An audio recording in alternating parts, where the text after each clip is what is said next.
Hello बच्चों, नमस्कार। एक बार फिर से स्वागत है मेरे यूट्यूब चैनल में। और आज के वीडियो में हम आपको कराने वाले हैं टॉप इम्पॉर्टेंट जो है केमिस्ट्री का क्वेश्चन, है ना, जो कि पीवाईक्यूज़ है। तो टॉप जो है इम्पॉर्टेंट हम लोग केमिस्ट्री का क्वेश्चन जो है इसमें देखेंगे। देखिए, बहुत ही आसान जो है केमिस्ट्री का क्वेश्चन जो आता है। केमिस्ट्री बायोलॉजी जो है बहुत आसान आपके एग्ज़ाम में आएगा। फिजिक्स जो है थोड़ा सा लेंदी टाइप का आता है ना, टॉप लेवल का। तो देखिए केमिस्ट्री का किस टाइप का क्वेश्चन आया हुआ है आपके एग्ज़ाम में। पहला क्वेश्चन बोल रहा है कि एब्जॉर्प्शन ऑफ किसका एब्जॉर्प्शन जो है H2SO4 सल्फ्यूरिक एसिड पर होगा तो ओलियम मिलेगा। तो H2SO4 में जब हम लोग SO3 सल्फर ट्राईऑक्साइड मिलाते हैं तो ओलियम बन जाता है ना। फार्मूला H2H2O7 होता है ओलियम का। करेक्ट ऑप्शन इसका हो जाएगा डी वाला, है ना। SO3 को मिलाएंगे तो ओलियम मिल जाएगा। बहुत आसान क्वेश्चन आता है ना। दूसरा क्वेश्चन बोल रहा है कि KCl3 में कौन सा जो है यहाँ पर कैटलिस्ट यूज़ करेंगे कि KCl और O2 बन जाएगा। तो KClO3 में पोटेशियम क्लोरेट में जब हम लोग MnO2 को मिलाते हैं, है ना, मैग्नीज ऑक्साइड को जो होता है हम लोग मिलाते हैं तो यहाँ से बन जाएगा KCl और ऑक्सीजन। तो करेक्ट ऑप्शन हो जाएगा सी वाला। अगला क्वेश्चन बोल रहा है कि जर्मन सिल्वर कंटेन्स 25 से 30% कॉपर, 25 से 30% जिंक और क्या होता है। तो ये तो क्वेश्चन कराए थे हम आपको, ऐसा ना, बताए थे कि 3 आपको ध्यान रखना है, ब्रास, ब्रोंज और जर्मन सिल्वर। तो ब्रास किससे बनता है, कॉपर और जिंक से। ब्रोंज जो होता है कॉपर और टीन से। और जर्मन सिल्वर बनता है कॉपर, जिंक और निकल से। तो यहाँ तो एजी दिख रहा है, निकल इसी में दिख रहा है। करेक्ट ऑप्शन बी, है ना। परसेंटेज का यहाँ पर जरूरत भी नहीं है, सिर्फ आपको पता होना चाहिए कि जर्मन सिल्वर में क्या होता है, कॉपर होता है, जिंक होता है और एक निकल होता है। तो करेक्ट ऑप्शन बी हो जाएगा। अगला क्वेश्चन बोल रहा है कि गैलेना क्या होता है जी, लीड का जो है ये और होता है। पीबीएस को हम लोग बोलते हैं, लीड सल्फाइड को गैलेना बोला जाता है। बहुत आसान क्वेश्चन आता है ना इसी टाइप का। On heating N aldehyde with Fehling's reagent precipitate is obtained. किस कलर का जो होता है प्रेसिपिटेट उत्पन्न होता है। तो पहले हम थोड़ा सा आपको फेलिंग्स रीएजेंट के बारे में बताना चाहते हैं। फेलिंग्स रीएजेंट में क्या होता है कि 2 सॉल्यूशन होता है। एक होता है फेलिंग सॉल्यूशन ए और दूसरा होता है Fehling solution B. Fehling solution A में जो होता है एक्वस, इसमें जो होता है एक्वस कॉपर सल्फेट होता है। और फेलिंग सॉल्यूशन बी में जो होता है ये अल्केलाइन जो होता है सोडियम, पोटेशियम, टार्टारेट होता है ना। अल्कलाइन सोडियम पोटेशियम टार्टारेट, इसी को हम लोग बोलते हैं रोचेले साल्ट। तो ये जो होता है फेलिंग रिएजेंट में जो होता है 2 सॉल्यूशन होता है, फेलिंग सॉल्यूशन है, फेलिंग सॉल्यूशन बी। जब हम लोग इन दोनों का इक्वल प्रोपोर्शन में रिएक्शन करेंगे अल्डिहाइड के साथ, है ना, अल्डिहाइड के साथ, तो ये जो होता है, चूँकि फेलिंग सॉल्यूशन क्या है जी, माइल्ड ऑक्सीडाइजिंग एजेंट है ना। माइल्ड मतलब हल्का फुल्का जो होता है ऑक्सीडाइजिंग एजेंट होता है। तो ये अल्डिहाइड को जो होता है किस में कन्वर्ट कर देगा, एसिड में। और इसके साथ साथ जो होता है यहाँ पर बनाता है क्यूप्रस ऑक्साइड और वाटर बनाता है। तो इसी क्यूप्रस ऑक्साइड के बनने की वजह से जो होता है कलर यहाँ पर, मतलब ये पीपीटी होता है और इसका कलर कैसा हो जाता है, रेडिश ब्राउन कलर का होता है ना। तो यही पूछ रहा है कि फेलिंग सॉल्यूशन में जब हम लोग फेलिंग सॉल्यूशन को या फेलिंग्स रिएजेंट को अल्डिहाइड के साथ जो होता है हीट करेंगे तो किस कलर का पीपीटी मिलता है, रेडिश ब्राउन कलर का, है ना। बनता क्या है, CU2O बनता है। और इसी की वजह से और इसी का कलर जो होता है कैसा होता है, रेडिश ब्राउन कलर का होता है और यही पीपीटी के रूप में होता है। तो मेनली होगा क्या, इसमें अल्डिहाइड से कन्वर्ट हुआ एसिड में और एक पीपीटी आपको मिला जो कि रेडिश ब्राउन कलर का है। अगला क्वेश्चन बोल रहा है कि ये आप देख रहे हैं बेंजोइक एसिड, इसमें हम लोग Br2 और FeBr3 के साथ रिएक्शन करा रहे हैं, मेनली ब्रोमिनेशन कराया जा रहा है। तो ये जो आप देख रहे हैं COH हो गया, है ना, कार्बोक्सिल ग्रुप हो गया, NO2 हो गया, अल्डिहाइड हो गया, इस टाइप का जो ग्रुप होता है इसको बोलते हैं डीएक्टिवेटिंग ग्रुप के नाम से जो होता है इसको जाना जाता है। और ये जो डीएक्टिवेटिंग ग्रुप जो होता है ये क्या कैसा होता है, मेटा डायरेक्टिंग होता है, मतलब जब कोई इलेक्ट्रोफाइल जो होता है यहाँ पर आएगा तो ये कहाँ भेजेगा, मेटा पर। तो देखिए ये जो है कार्बोक्सिल ग्रुप है, ये वाला जो होता है इसके रिस्पेक्ट में क्या होता है, ऑर्थो पोजीशन, तो 2 ऑर्थो, ये वाला नीचे वाला मेटा होता है, और सबसे नीचे जो आप देख रहे हैं पैरा हो जाएगा। चूँकि ये जो कार्बोक्सिल ग्रुप है ये डीएक्टिवेटिंग होता है, तो यहाँ पर अगर कोई इलेक्ट्रोफाइल आएगा तो ये इसको कहाँ पर भेजेगा, मेटा पोजीशन पर भेजेगा, दोनों मेटा में से किसी एक मेटा पर। तो देखिए पहला वाला ऑर्थो पोजीशन पे जुड़ा है, नहीं होगा, दूसरा वाला हो जाएगा, है ना। इस ग्रुप के रिस्पेक्ट में ये जो बियर जुड़ा है ये कहाँ जुड़ा है, मेटा पोजीशन पे, तो डीएक्टिवेटिंग है तो ये मेटा सब्स्टिट्यूटेड होता है। बाकी सी भी नहीं होगा, डी भी नहीं होगा। चलिए अगले क्वेश्चन पे चलते हैं। अगला क्वेश्चन बोल रहा है कि एक रिएक्शन दिया हुआ है इस टाइप से, है ना, एक आपको सबस्ट्रेट दिया हुआ है, रिएक्टेंट दिया हुआ है, उसमें हम लोग पीसीसी मिलाते हैं। पीसीसी, पीसीसी क्या होता है, पीसीसी को बोलते हैं पाइरिडिनियम क्लोरो क्रोमेट के नाम से जानते हैं, पाइरिडिनियम क्लोरोक्रोमेट, है ना। ये कॉम्प्लेक्स होता है, अ कॉम्प्लेक्स ऑफ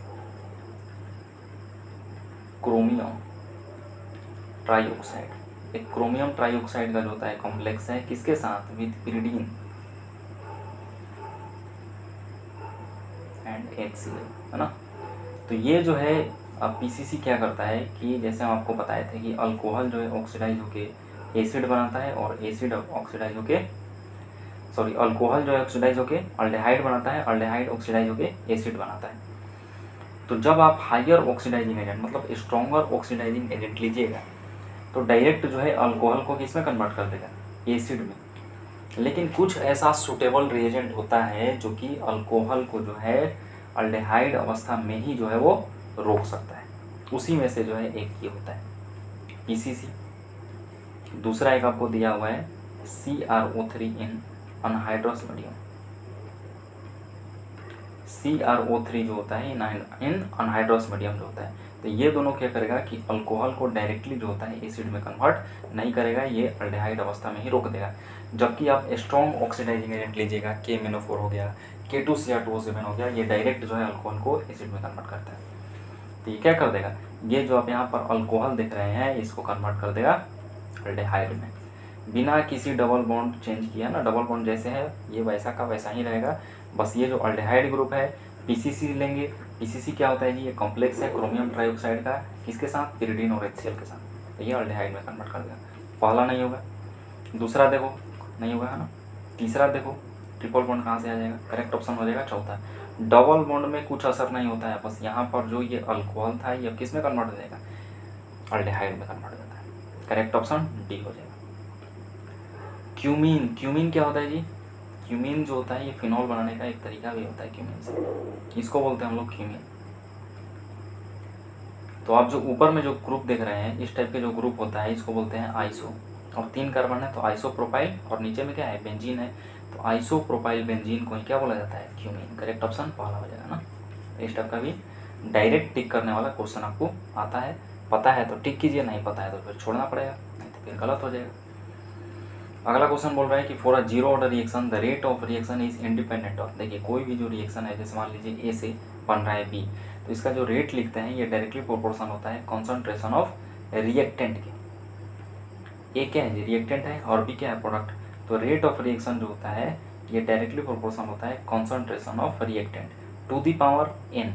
एन क्या है यहाँ पर, एन जो होता है ये ऑर्डर ऑफ रिएक्शन होता है। अब ब्रेक कीजिए, प्रोपोर्शनलिटी हटाइएगा तो एक कांस्टेंट आएगा, ये क्या आता है, ए। और चूंकि यहाँ पर देखिए क्वेश्चन में चिल्ला कर आपको बोल रहा है कि कौन सा रिएक्शन है, जीरो ऑर्डर रिएक्शन, मतलब एन का वैल्यू यहाँ पर दिया है कितना, जीरो, ए के पावर क्या हो जाएगा, जीरो।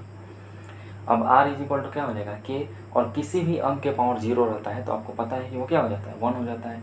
इसका मतलब आर जो है वो क्या हो गया, कांस्टेंट हो गया, मतलब आर जो है अब कंसंट्रेशन पे निर्भर ही नहीं करेगा।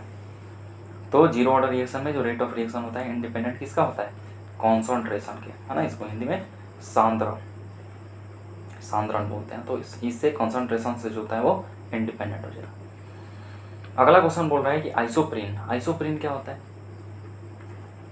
आइसोप्रीन जो होता है ये मेनली पॉलीमर होता है ना, जो आप देखते हैं नेचुरल रबर, तो नेचुरल रबर जो होता है ये मेनली लीनियर पॉलीमर होता है, किसका, आइसोप्रीन का। आइसोप्रीन को हम लोग एक और नाम से जानते हैं सिस 1,4 पॉली आइसोप्रीन, है ना। इसको एक और नाम से भी जाना जाता है, क्या वही पूछ रहा है आपसे, 2-मिथाइल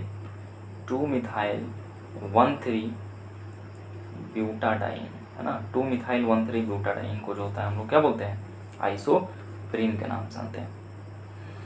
तो करेक्ट ऑप्शन आपका हो जाएगा दूसरा होगा ना। इस टाइप से आप बना भी सकते हैं 2-मिथाइल 1,3 ब्यूटाडाइन, CH3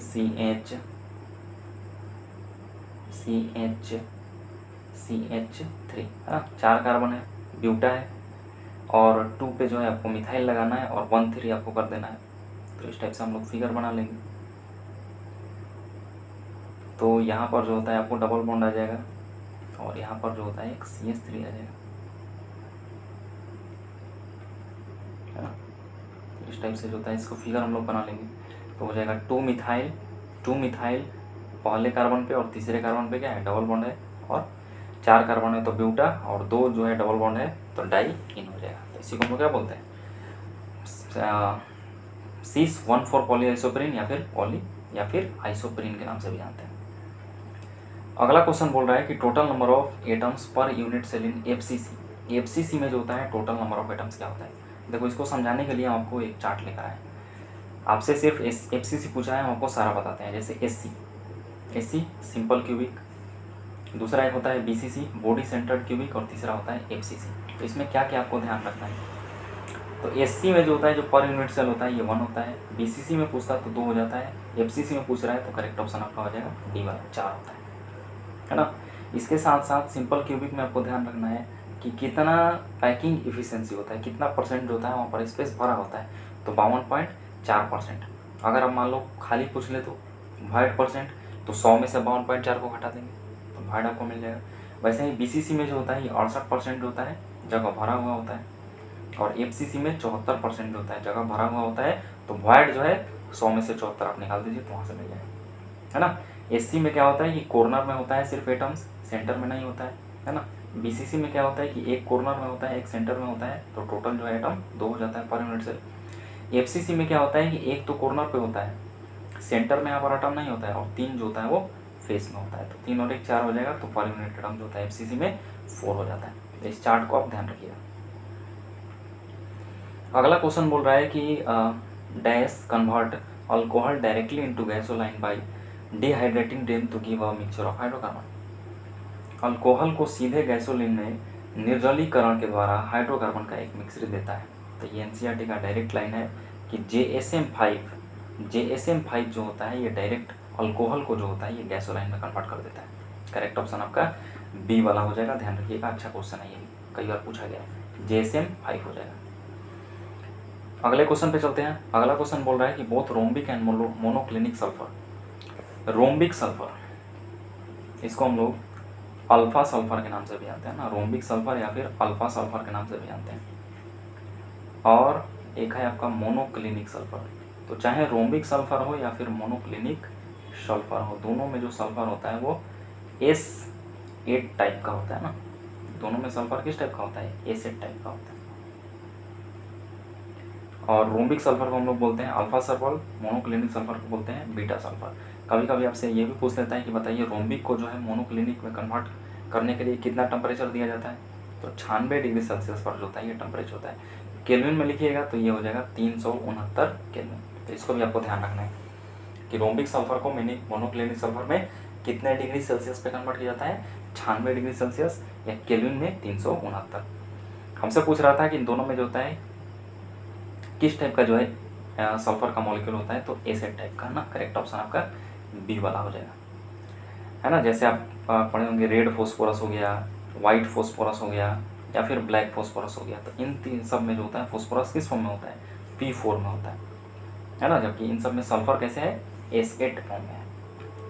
अगला क्वेश्चन बोल रहा है कि डेकेन प्रोसेस जो होता है ये मेनली क्लोरीन बनाने का जो होता है प्रोसेस होता है ना। तो डेकेन प्रोसेस में क्या होता है कि HCl जो होता है ऑक्सीजन के साथ मिलके इन द प्रेजेंस ऑफ, ये क्या है, क्यूप्रस जिसमें कॉपर +1 में है, क्यूप्रस क्लोराइड के साथ जो होता है मिलके क्या, HCl और CO2 क्यूप्रस क्लोराइड के साथ मिलके क्लोरीन बनाता है ना। तो क्लोरीन बनाने के तरीका जो होता है उसी को बोलते हैं डेकन प्रोसेस। और भी कुछ प्रोसेस होता है जो कि पूछा जाता है, जैसे कंटैक्ट प्रोसेस। कंटैक्ट प्रोसेस में हम लोग क्या बनाते हैं, H2SO4 को बनाते हैं। हैवर्स प्रोसेस, हैवर्स प्रोसेस में हम लोग क्या बनाते हैं, अमोनिया को बनाया जाता है। एक होता है ओस्टवाल्ड प्रोसेस, ओस्टवाल्ड प्रोसेस में क्या बनाया जाता है, हम लोग नाइट्रिक एसिड को बनाते हैं। तो ये सब भी आपको ध्यान रखना है। तो डेकन पूछ रहा है, तो डेकन में क्या बनता है, क्लोरीन बनाने का तरीका होता है। किससे, HCl और O2 के साथ रिएक्शन कराते हैं in the presence of cuprous chloride. Next question बोल रहा है कि कौन सा bulb used in botanical garden and green house. तो बोटेनिकल गार्डन और ग्रीन हाउस में जो होता है नियोन बल्ब का इस्तेमाल करते हैं, है ना। नियोन बल्ब का जो होता है इस्तेमाल इसलिए करते हैं क्योंकि ये जो नियोन बल्ब होता है ये प्लांट के ग्रोथ में भी जो होता है इंपॉर्टेंट रोल प्ले करता है। तो करेक्ट ऑप्शन हो जाएगा डी वाला, नियोन। अगला क्वेश्चन बोल रहा है कि फोस्जीन, फोस्जीन क्या होता है। फोस्जीन देखो सबसे पहले कैसे बनता है, जब हम लोग क्लोरोफॉर्म का रिएक्शन ऑक्सीजन के साथ और इसको थोड़ा सा लाइट मिल जाए तो ये डायरेक्ट कन्वर्ट हो जाएगा फोस्जीन में। COCl2 को बोलते हैं फोस्जीन, और HCl में जो होता है ये कन्वर्ट होता है। और ये जो फोस्जीन होता है ये काफ़ी पॉइजनस होता है ना। इसीलिए जो होता है क्लोरोफॉर्म को जो होता है ये ऐसे बोतल में जो है पैक किया जाता है जहाँ पर लाइट ना हो, है ना। डार्क कलर के जो होता है बोतल में पैक किया जाता है, क्योंकि थोड़ा सा भी जो होता है क्लोरोफॉर्म को अगर लाइट मिला, ऑक्सीजन मिला तो ये डायरेक्ट इसमें कन्वर्ट हो जाता है COCl2 फोस्जीन में, और काफ़ी अधिक पॉइजनस होता है, जहरीला हो जाता है। क्या नाम से फोस्जीन का फॉर्मूला पूछ रहा था, तो हो जाएगा COCl2। अगला क्वेश्चन बोल रहा है कि कौन सा सॉल्यूशन जो होता है is use to preserve biological specimen. तो बायोलॉजिकल स्पेसिमेन को प्रिजर्व करने के लिए हम लोग इस्तेमाल करते हैं फॉर्मेलिन। फॉर्मेलिन जो होता है ये जान लीजिए 40% जो होता है फॉर्मल्डिहाइड, HCHO सॉल्यूशन को बोलते हैं ना। 40% जो है फॉर्मल्डिहाइड सॉल्यूशन को फॉर्मेलिन बोला जाता है। और यही फॉर्मेलिन का इस्तेमाल हम लोग जो भी बायोलॉजिकल स्पेसिमेन होता है ना, उनका जो होता है प्रिजर्व करने के लिए जो होता है उनका इस्तेमाल किया जाता है। तो करेक्ट ऑप्शन इसमें सी हो जाएगा। तो ये रहा आपका कुछ इंपॉर्टेंट जो होता है केमिस्ट्री का PYQs, है ना। वीडियो कैसा लगा आप हमें कमेंट करके बता सकते हैं, और ऐसे ही वीडियो देखने के लिए आप हमारे चैनल से जुड़े रहिए। तो मिलते हैं अगले क्लास में। That's all, thank you so much.